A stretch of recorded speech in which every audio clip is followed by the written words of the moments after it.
A ver.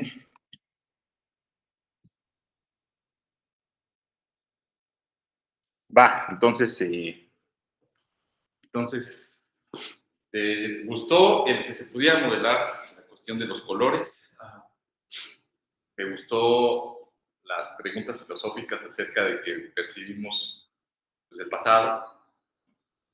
Eso de percibimos el pasado me gustaría platicarlo hoy, que hay cosas muy interesantes acerca de cómo percibimos. ¿Y qué más? Me comentaste fue como esta parte de modelación, todos los sentidos. Ajá. Ok. La cuestión de cómo se modelan los colores, ¿no? Con los diferentes pigmentos que hay dentro de cada uno de los conos. Y eso es muy interesante. A mí me sorprendió mucho, mucho cuando me di cuenta, bueno, cuando estaba estudiando lo de los colores y me di cuenta de que no tenemos sensores buenos para ver todas las vibraciones diferentes que hay de onda, me sorprendí muchísimo. Sobre todo porque pues, entramos en una discusión acerca de si el color magenta existía o no. Y yo decía, pues claro que existe, pues hay una onda que representa el magenta, ¿no? La suma de las ondas del rojo y el azul, pues generan color magenta, entonces el color magenta existe. Y muchos de mis compañeros decían, no, claro que no, porque el color magenta al final es una interpretación del cerebro cuando se hace la separación de las ondas, ¿no? Es como o sea, el poder detectar el color eh, rojo, verde y azul es como un Fourier medio chafa que tenemos, ¿no? Biológico. Es decir, no podemos separar una onda en sus componentes esenciales. Nada más la podemos separar en su componente rojo, verde y azul. Es decir, de todas las ondas que componen una, una todas las ondas fundamentales que componen a una onda de luz, una onda electromagnética, lo que podemos hacer es separarla en estas tres ondas, más o menos. No exactamente, pero podemos separarla en estas tres ondas y ese es nuestro Fourier biológico. Nuestro Fourier biológico para el oído es increíblemente más preciso, ¿no? Podemos agarrar una onda sonora entre 40 y 20 mil Hz y partirla en sus armónicos fundamentales. Es decir, tenemos un algoritmo de Fourier físico, es una construcción física de lo que podría ser Fourier dentro de nuestras cabezas. ¿Sí? ¿Quién quiere, quién quiere platicar? A mí me estaba llamando mucho la atención lo que estamos viendo con Javier. Ajá. Justo es como la,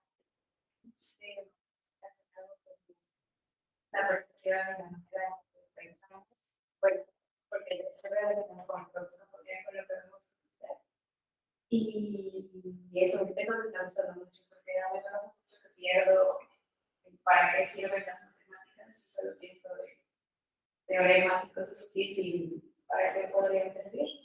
Y justo con esta persona estamos viendo cómo ayudan a modelar tal cual, en este caso las señales, pero que nos sirven para recibir. Y también me ha dejado pensando mucho todo lo que estamos viendo de percepción y todo lo que estamos viendo de cómo las máquinas pueden como procesar los datos que les van entrando. Me ha dejado mucha reflexión acerca de cómo si quisiéramos que una máquina nos regresara las respuestas como lo haría un humano, tendríamos que ponerle muchos filtros para, o sea, nosotros programar los filtros para la clase de trampas que nuestro cerebro normalmente está haciendo en nuestra percepción, como eso que veíamos de los bordes que no existen, pero nuestro cerebro detecta cosas así. Eso también me ha parecido muy interesante.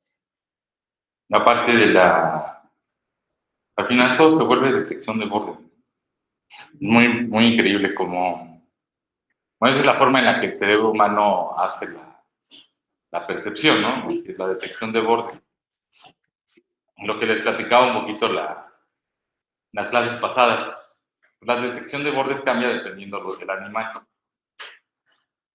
Por ejemplo, las ranas nada más ven bordes cuando se mueven. Entonces, es como si la imagen se grabara en la retina. La retina tiene memoria y en el momento en el que, por ejemplo, yo estoy viendo esta línea aquí en medio. Pero pues esa línea, conforme la veo fijamente, se va grabando en la retina y la dejo de ver, se vuelve invisible, porque se va haciendo la resta de las imágenes.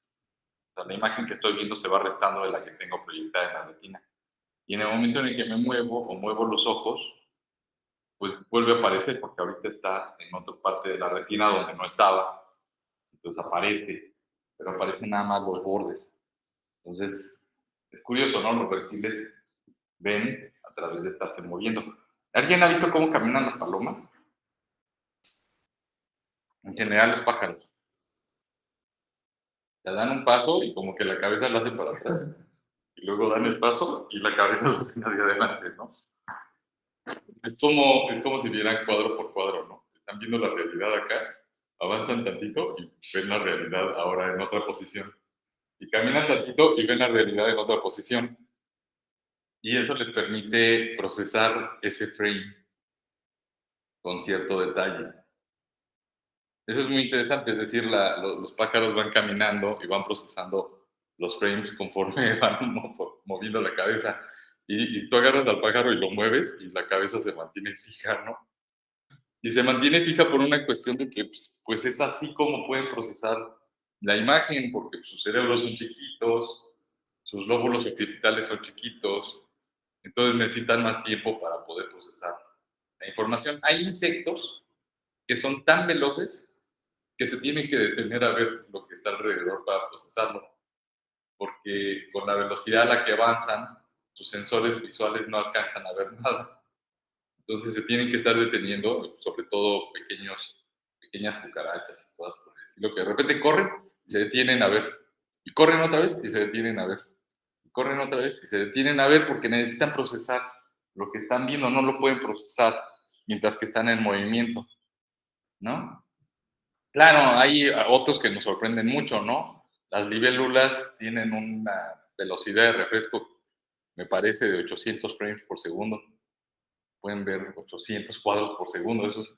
Imagínense la velocidad a la que ven, la percepción del tiempo, cómo se distorsiona con tantos frames. Es como otra forma de ver el mundo. Los animales nos enseñan mucho acerca de la forma en la que se puede percibir el mundo, ¿no? También uno podría pensar cómo es nuestra percepción del tiempo, y nuestra percepción del tiempo está relacionada con nuestra velocidad de procesamiento. Imagínense tomar, no sé si ustedes han tenido hámsters o han tenido ratones, pero la velocidad a la que comen, la velocidad a la que toman decisiones, les das una nuececita y le empiezan a girar rapidísimo con las manos, y cada una de esos movimientos es una decisión. ¿A cuántos frames por segundo viven los ratoncitos en el mundo? Dicen que es proporcional a la vida que tiene el ratón. Si el ratón vive 2 años, y un humano promedio vive 80, ¿no? Entonces un ratón percibe la realidad 40 veces más rápido que el ser humano, porque pues hay varias cosas ahí, hay varios invariantes biológicos que nos llaman la atención, ¿no? La cantidad de veces que le late el corazón al ratón es la misma cantidad de veces que nos late el corazón a nosotros, ¿no? Pues hay como invariantes ahí chistosas, pues son cosas que pues no sabemos, nada más observamos y vemos que los animales tienen una percepción diferente de las cosas. La pregunta del tiempo es interesante. ¿Cómo percibimos el tiempo? Tú dices que percibimos el pasado. Yo digo que no.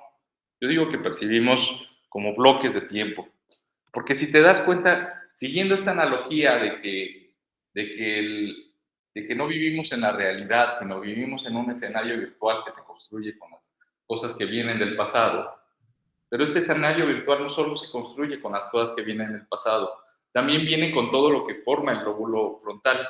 Y el lóbulo frontal es el de la intuición, es el de la prospección a futuro. entonces también estamos percibiendo lo que el lóbulo frontal está arrojando en este escenario. Y esa es la imaginación de qué es lo que va a pasar. Cuando vemos una pelota, calculamos su distancia, calculamos su trayectoria, calculamos muchas cosas. Cuando estamos platicando con alguien, nos estamos tratando de imaginar la siguiente palabra que va a decir para poderla procesar y para poder entender lo que va a venir más adelante.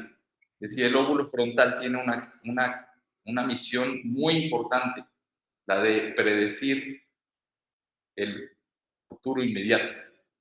Y eso te mete en este ambiente, en este mundo. Y entonces nuestra percepción es un pedacito de futuro, es el presente y es el pasado, de los sentidos. Pero no estamos viviendo en el pasado exactamente, estamos viviendo una mezcla extraña de futuro, presente y pasado, ¿no? Y cómo funciona la intuición es algo que todavía es un gran misterio, cómo es capaz el cerebro de predecir cosas, no solo a través de modelos, de ciertos modelos matemáticos ahí metidos en la biología del lóbulo frontal, como es la predicción de la pelota que cae.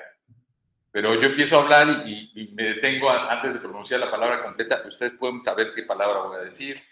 No solo recordando el pasado, sino lo saben antes de que lo digan. ¿Sí? Entonces hay un asunto ahí interesante de la intuición del lóbulo frontal. ¿Dónde vivimos? ¿Vivimos en el pasado? ¿Vivimos en el presente? ¿Vivimos en un pedacito de futuro? Yo siento que el cerebro vive como en capsulitas que tienen un pedacito de presente, pasado y futuro. Y esas capsulitas van avanzando. Y así es la cognición humana, es una cognición bastante compleja, ¿no? Es una cognición construida de muchos elementos. Pero uno ve una mantis religiosa. Las mantis religiosas son mascotas preciosas. Una vez me regalaron una y pues me la regalaron bebé, ¿no? Me la regalaron así. Y yo tenía mi mantis y la mantis se aprende tu mano. Entonces te la pones en la mano, te camina en la mano y se termina aprendiendo tu mano. Si la pones en otra mano, se enoja. Entonces aprende tu mano y de repente, pues de repente llega un momento en el que te ve a los ojos. Y te ve a los ojos y te reconoce que hay los ojos viéndola. Y haces así y la mantis mueve la cabecita así. Y haces así y la mantis mueve la cabecita hacia el otro lado y termina generando una cierta relación contigo, una relación muy rara. ¿Quién sabe qué piensa la mantis? La mantis, para los que no lo sepan, no tienen el cerebro en la cabeza, tienen el cerebro en toda la espalda y es un cerebro grande. Su sistema nervioso es muy, muy, muy avanzado, es un sistema nervioso grandote. La cabeza es chiquitita y es casi puro ojo y boca. Pero el sistema nervioso de la mantis está alojado en la parte de arriba de toda la espalda. Tiene un cerebrote. Ahí para el tamañito de la mantis es un cerebro bastante grande. Y la mantis va creciendo, es decir, ese cerebro va creciendo. Conforme la mantis va creciendo, se va volviendo cada vez más inteligente.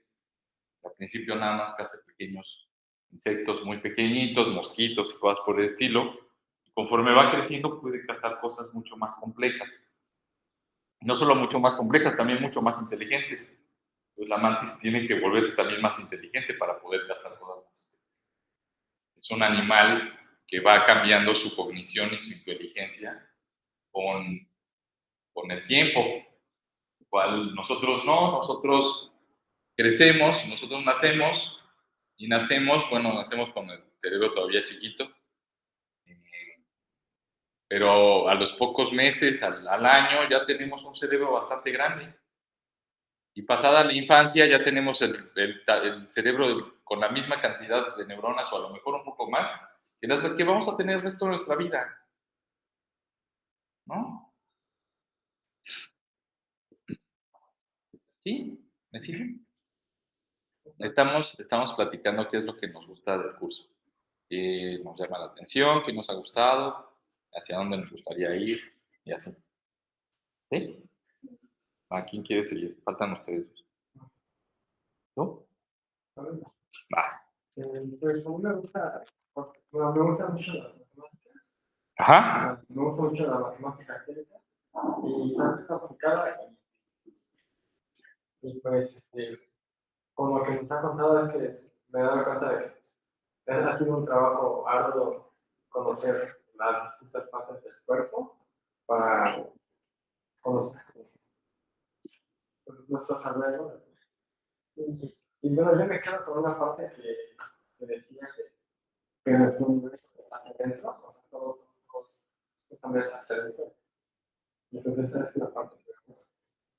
La parte del escenario virtual. Ajá, como la psicología, como individuos. Y es muy increíble, ¿no?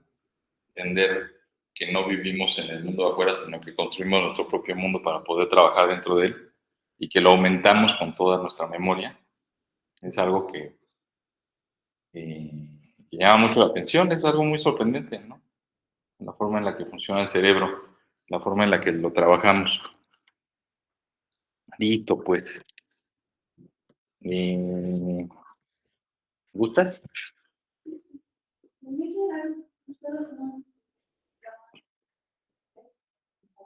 Ajá.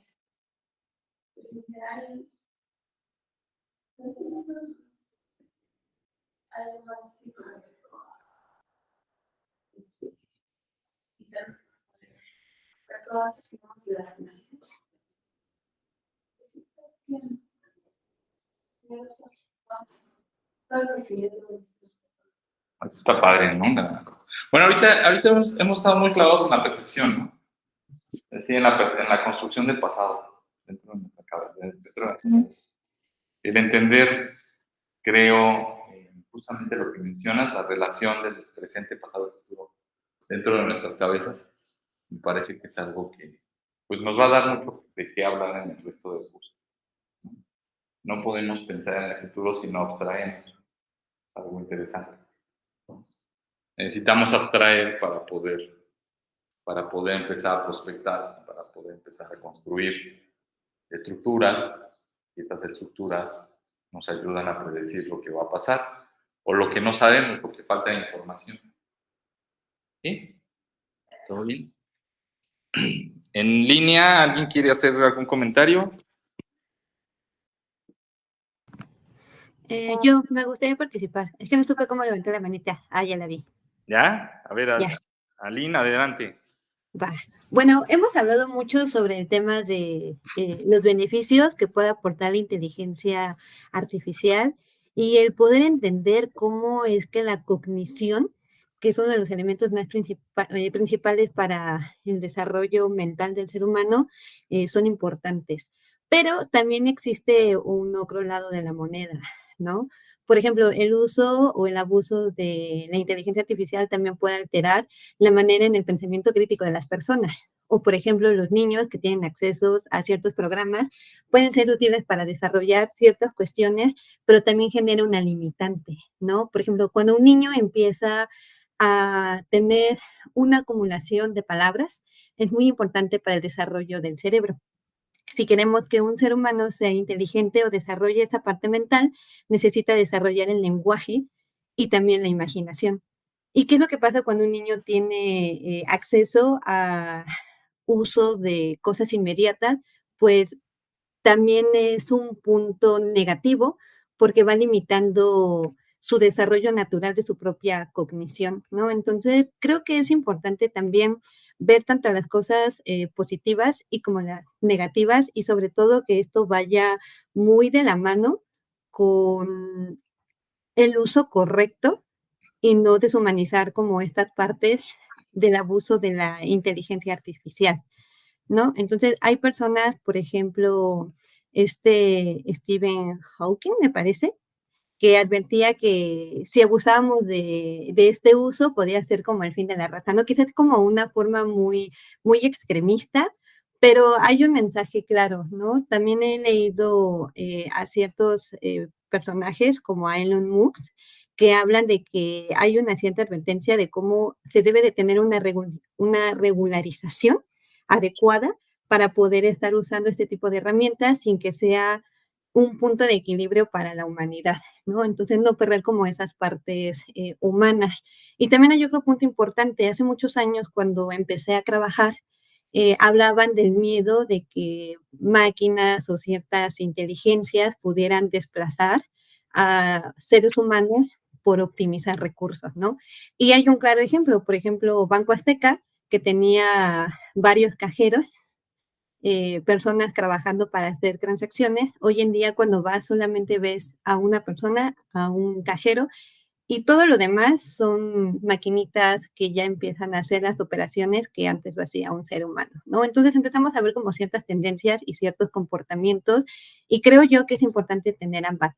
Apoyo la manera en ver esta forma como para entender la gran dificultad y el misterio que implica el cerebro humano por sí mismo. Dicen por ahí que si quieres conocer el universo, conoce la mente, ¿no? Pero el abuso de este también conlleva a la apatía o también puede conllevar a no desarrollar correctamente todas las complejidades e implicaciones que conlleva la mente humana.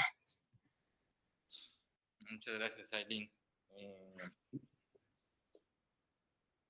Muchas gracias, muchas gracias. Sí, no sé qué he estado viendo con Fabián de Darkseid, de todo esto que estamos haciendo. Pero sí, también hay cosas que nos preocupan mucho, ¿no? Por ejemplo, pues mientras más entendemos los procesos de atención, ahorita vienen los procesos de simbolización, y después de los procesos de simbolización, espero que pasemos a los procesos de atención del cerebro. Y se pueden entrenar inteligencias artificiales para hackear los procesos de atención del cerebro, ¿no? El algoritmo de Facebook, el algoritmo de Instagram. Hay varios algoritmos que están justamente diseñados para generar adicción. Me acuerdo mucho de estos juegos Clash of Clans, este tipo de cosas. Seguramente ustedes conocen. Que justamente fueron diseñados para generar adicción de las personas. Y pues uno lo podía observar, ¿no? Yo tenía amigos que estaban platicando con uno y de repente tenían que sacar el celular para picarle al juego, ¿no? ¿Cómo se llama? Había un juego que se llama Clash of Clans y Clash Royale, una cosa así. Y ese es un juego de Android o de iPhone. Era un juego que justamente empezaba a hacer juego y te daba recompensas. No sé, te picabas algo y te daba recompensas al minuto. Pero la segunda recompensa era al minuto y medio. Y la tercera recompensa era a los 2 minutos. Y la cuarta recompensa a los 5 minutos. Y eso iba aumentando hasta que a veces las recompensas tardaban un día, 2 días. Y si te desesperabas, podías pagar y acelerabas el juego, ¿no? Y era muy interesante porque cuando los datos del juego eran relativamente públicos y de repente uno se enteraba de gente que había invertido cantidades muy grandes por no querer esperar, ¿no? Por ser impacientes. Y siguiendo este proceso de recompensas, pues al final te dan una recompensa, que es el juego. Hay recompensas que son aleatorias, que generan una sensación de ansiedad, y al final la ansiedad es deseo. Al final la ansiedad son ganas de hacer cosas. Eso es algo interesante. Y muchas veces decimos, ay, es que estoy ansioso. Bueno, si estás ansioso es porque hay un deseo, hay un deseo no resuelto. Esa es la ansiedad. Un deseo muy grande no resuelto. Pero si de repente se nos antoja una paleta, y pues no pasa nada, ¿no? Es decir, ahorita se me antoja una Tootsie Pop. Pues si no me la compro, no pasa nada, pero se me antoja. Eso es muy poquita ansiedad. Pero esa ansiedad, pues es lo mismo, es deseo. Y al final es dopamina. Está diciéndome, pues te gusta el sabor dulce de la paleta, pues quieres una. Pues sí. Pero no pasa nada si no me la compro, ¿no? Si no me la como.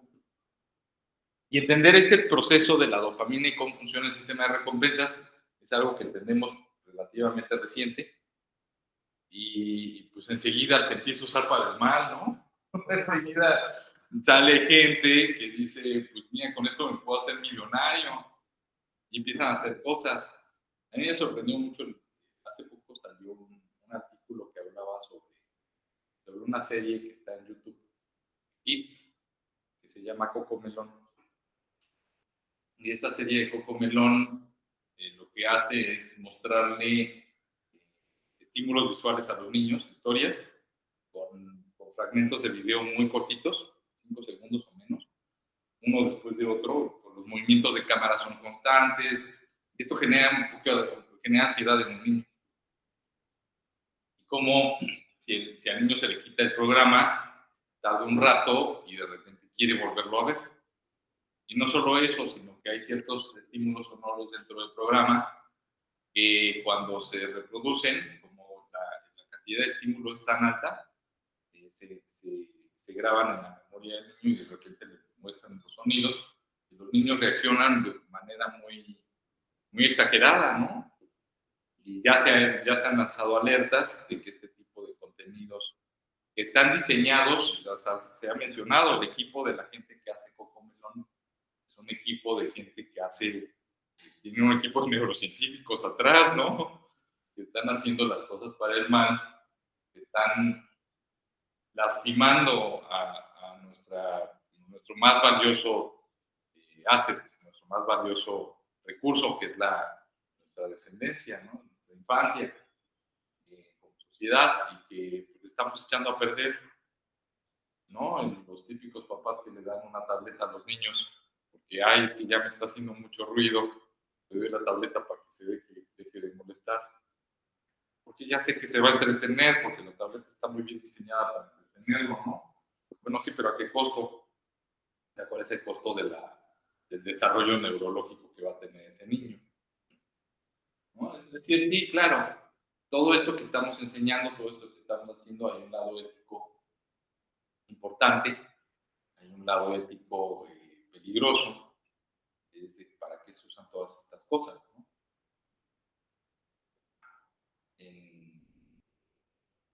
Hay otra universidad donde doy clases que se llama Centro. Y en la Universidad Centro hay una materia que se llama Economía del Comportamiento. Y en Economía del Comportamiento se trata de estudiar cómo hacer aplicaciones que guíen las decisiones del usuario. Es decir, no aplicaciones que sean usables para que el usuario entre en la aplicación y la sepa usar. No, aplicaciones que están diseñadas para que el usuario realice ciertas acciones de manera natural, ¿no? Y estas materias de economía del comportamiento, lo que más me espanta, lo que más me genera como un cierto malestar, es que los mejores libros acerca de economía del comportamiento son libros que se escriben para los bancos. Son libros que se escriben que siguen muy bien estas aplicaciones como Didi, siguen estas aplicaciones como Uber. Eso lo voy a tener que borrar del video. Que siguen estas aplicaciones bancarias, que lo que se trata es cómo hacemos que el usuario realice las acciones que nosotros queremos que realice, ¿no? Entonces sí, hay muchas cosas, hay mucho estudio, hay muchas disciplinas, hay mucho research alrededor de todo este tipo de cosas. Y hay un lado oscuro feo. ¿Sí? ¿Qué piensan? Bueno, antes, ¿alguien ahí en línea quiere hacer alguna aportación más antes de continuar?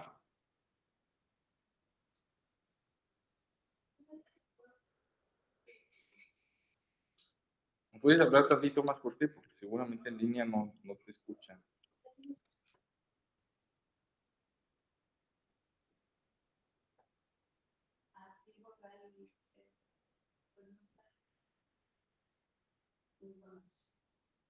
Sí, hay videojuegos que, pues por ejemplo, estoy en la especialidad de diseño de experiencias.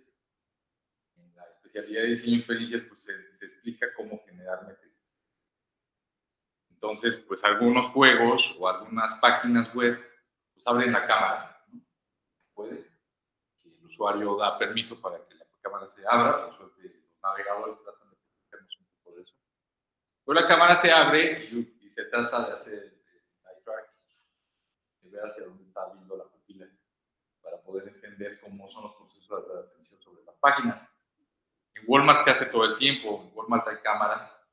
De repente la gente, los analizadores de tendencias ponen cámaras ocultas dentro de los estantes, a veces tan ocultas, y con eso se fijan en qué elementos de los productos que están en los estantes llaman más la atención y generan que el usuario voltee y compre algo. Eso es interesante, es decir, cómo puedo diseñar un anaquel para generar que un producto se venda más. Pues así suena bonito, pero en realidad lo que estamos diciendo es cómo diseño un anaquel para que la gente no piense bien las cosas y haga una acción que nosotros diseñamos para él, ¿no?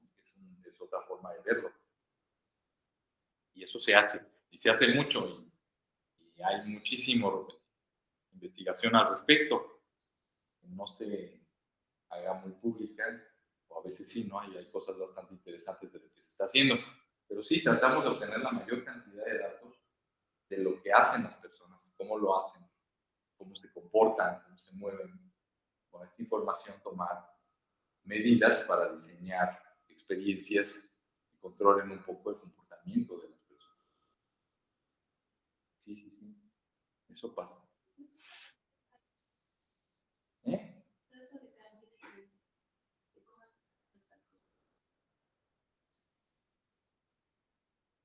Por ejemplo, ¿no? Bueno, Cambridge Analytica es uno de los ejemplos del dark side, ¿no? Todo esto. Es que, bueno, pues, no creo que hay muchas personas que sí les gusta mucho la manipulación. No sé qué tan intrínseco, como así decirlo, es Amazon. La manipulación aplicada, pues. Es interesante eso que acabas de mencionar, cuando se hacen test a manipuladores acerca de si manipulan o no, la gente dice que no manipula. Y la gente está convencida de que no manipula, incluso gente muy manipuladora cree que no manipula, ¿no? Cree que está viviendo su vida y que está llevando las cosas de manera normal. Algo a los que los invito, es un experimento interesante, pueden descargar su chat completo de WhatsApp, meterlo en inteligencia artificial y preguntarle dónde manipula, ¿no? Y les va a señalar un montón de lugares dentro de las conversaciones donde ustedes tienen comportamientos manipuladores. El experimento es divertido porque mucha gente no se da cuenta cuando intenta manipular. Pues ya es algo que tenemos aprendido, ¿no? O sea, al final de cuentas, nuestros padres nos manipulaban de cierta forma de niños, de adolescentes y a veces de adultos. Y esas formas en las que nos manipulaban, a veces las tenemos tan internalizadas que las consideramos algo normal, algo que no es para manipular, algo que tenemos ya cableado dentro. Entonces, sí, la pregunta es interesante. La ética también depende de nuestra percepción de los conceptos y de la realidad. Ahí la inteligencia artificial nos puede ayudar muchísimo. Y por primera vez tenemos modelos grandes de lenguaje que pueden analizar enormes volúmenes de información y esa información, principalmente de texto, arrojarnos comportamientos que hay allá adentro. Yo me acuerdo mucho, hace poco tenía un problema con un cliente, una disputa legal, y parte de lo que hicimos con el abogado fue agarrar todas las conversaciones, todos los audios y todas las estructuras que habíamos tenido con este cliente, las transcribimos a texto y nos pusimos a hacer análisis completo de la estructura de conceptos que se habían manejado en las diferentes conversaciones y la cantidad de elementos manipulativos que había ejercido, que trataba de ejercer mi cliente en las diferentes conversaciones era enorme. Uno decía, pues, mira, cuando estoy platicando con él no me doy cuenta que es tan manipulador como cuando ya lo veo con la lupa de la inteligencia inteligencia artificial. Y es muy interesante, decía, ahorita tenemos como esa gran capacidad. Sí, así como surgen herramientas de inteligencia artificial para hacer el mal, pues también existen algunas para hacer el bien, ¿no? Como estas que les estoy mencionando. Hay un alumno que se supone que va a estar viniendo aquí, se va a unir a nosotros aquí al seminario, que está haciendo la tesis conmigo y está haciendo sistemas de inteligencia artificial para asistir a terapeutas en consulta psicológica. Y está muy interesante, es decir, la cantidad de cosas que podemos hacer para ayudar a especialistas de la salud a mejorar su trabajo, también es grande. Entonces, está por todos lados. Hay tanto de ida como de regreso. Vale, pues la clase de hoy fue más de plática. Hoy no los estoy molestando con más teoría. Les agradezco mucho su atención el día de hoy. Espero que les llame la atención los temas que estamos platicando y hacia dónde lo estamos llevando. Nunca se olviden del lado ético de todo lo que estamos haciendo. Y pues eso, les agradezco mucho. Nos vemos el lunes. Se cuidan en línea. Nos vemos. Chao, chao. Gracias, hasta luego. Chao, Lynn.